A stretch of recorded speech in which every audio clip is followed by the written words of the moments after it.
Now at 6, more than 5 months have now passed since Ohioans voted to legalize cannabis in the state, yet there's still no legal avenue to buy it. But the state's Division of Cannabis Control says recreational marijuana could be available as soon as this summer. As Carla Rogner reports, now the state has come up with a new set of rules dispensaries would need to follow.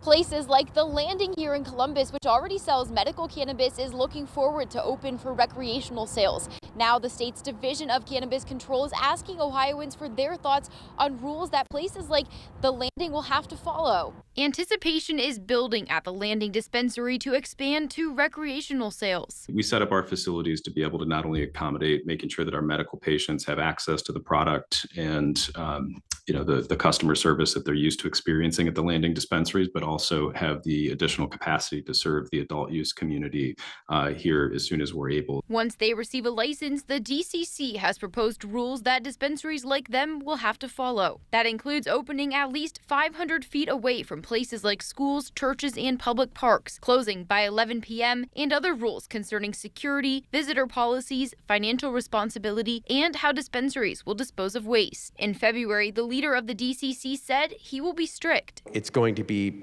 professional, it's going to be responsible, it's going to be accountable. The Landing was one of the first to sell medical cannabis in Ohio. They hope to be one of the first in this new chapter of Ohio's cannabis story as well. There's really been, I think, a thoughtful and intentional exercise of getting industry and stakeholder feedback to try to make sure that this rollout and transition goes well. The state has also proposed allowing facilities that already sell medical cannabis to be the first to get recreational licenses. The state says it's on track to issue those licenses in June, then another set to non-medical facilities in September.